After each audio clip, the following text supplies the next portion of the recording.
Son 6 ay ərzində Ukrayna ordusu təxminən 50 kilometr enində cəbhə xətti boyunca hücum əməliyyatı həyata keçirərək bir il əvvəl itirilmiş yaşayış məntəqələrini tədricən geri qaytarır.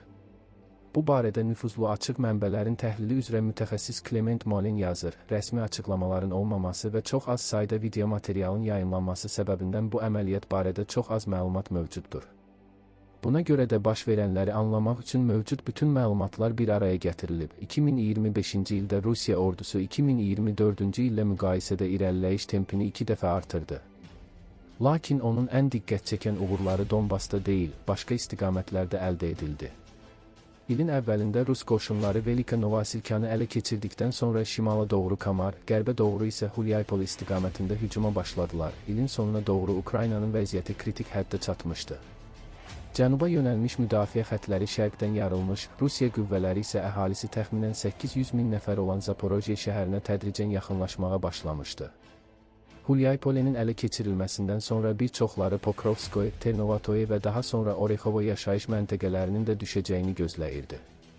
Gözləntilərə görə ilin sonuna qədər Rusiya ordusu Zaporojyenin kənarına çatmalı idi. Lakin 7 ay keçməsinə baxmayaraq vəziyyət demək olar ki, dəyişməyib. Rusiya qüvvələri hələ də Hulyaypolenin qərbində irəliləyə bilmir. Bundan əlavə, onlar daha şimaldakı ərazilərdə də əhəmiyyətli torpaq itkiləri verərək hücumlarını faktiki olaraq dayandırıblar. Bu istiqamət Donbasdakı əsas kampaniya ilə müqayisədə ikinci dərəcəli hesab olunsa da, burada 5 ümumqoşun ordusu və bir ordu korpusu səviyyəsində çox böyük qüvvələr cəmləşdirilmişdi. Hər şey fevral ayında bir neçə hava desant hücum briqadasının bölgəyə göndərilməsi ilə başladı. Qatı dumanın yaratdığı örtükdən istifadə edən Ukrayna qüvvələri mexanikləşdirilmiş hücuma keçərək piyada bölmələrini mübahisəli yaşayış məntəqələrinə, çox vaxt kəndlərə ilk daxil olmuş Rusiya bölmələrinin arxasına endirdilər. Daha sonra yaşayış məntəqələri mərhələli şəkildə təmizləndi və Ukrayna bölmələri tədricən cənuba doğru irəliləməyə başladı. Mart ayına qədər onlar Uspenovkanın şərq və qərb hissələrində möhkəmlənərək Rusiya qüvvələrinin Pokrovskoy və Ternovatoy istiqamətində irəliləməsinin qarşısını aldılar. Buna cavab olaraq Rusiya bu bölgəyə bir neçə dəniz piyadası briqadası və diviziyası, eləcə də 68-ci ordu korpusunun bölmələrini göndərdi. Apreldə hava desant hücum briqadaları şimala köçürüldü və onlara Kamar istiqamətində irəliləmək tapşırıldı. Bu yenidən qruplaşmanın məqsədi 90-cı tank diviziyasının qüvvələrini Dobropoli istiqamətinə köçürməsinin qarşısını almaq idi. Bu dəfə geniş miqyaslı mexanikləşdirilmiş hücum həyata keçirilmədi. Bir neçə çay, xüsusilə də Vovçe çayı ilə parçalanmış relyef buna faktiki olaraq imkan vermirdi. Bunun əvəzinə Ukraynanın kiçik piyada qrupları tədricən irəliləyərək növbəti təbii müdafiə xətti olan Mokriy Yalı çayına doğru hərəkət etdilər. Burada vacib məqam ondan ibarətdir ki, 8 ay ərzində bölgədə olmasına baxmayaraq Rusiya qüvvələri möhkəm dayaq yarada bilməmişdi.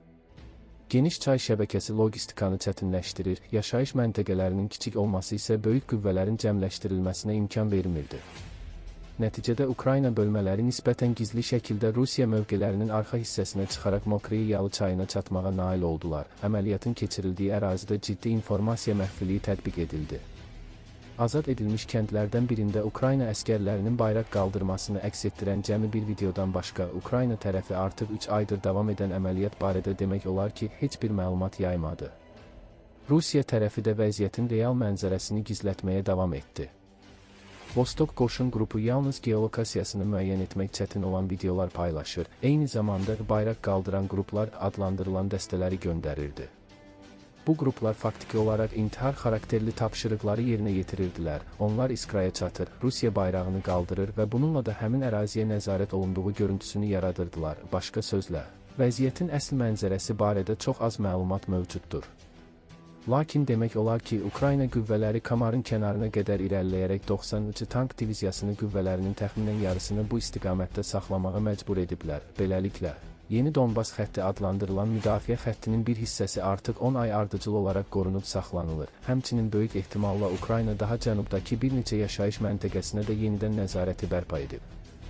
Bunu həmin ərazilərə endirilən hava zərbələrinin xarakteri də təsdiqləyir. Bu əməliyyat nəticəsində Ukrayna təkcə Pavlograd istiqamətində müdafiə xəttini daha da gücləndirmək üçün vaxt qazanmayıb. Həm də cəbhənin bu sektorunda Rusiya qüvvələrinə ciddi zərbə vurub. Əgər hazırki irəliləyiş tempi qorunub saxlanarsa, hücum əməliyyatının yay aylarında və daha sonra payızda da davam edə biləcəyi ehtimal olunur.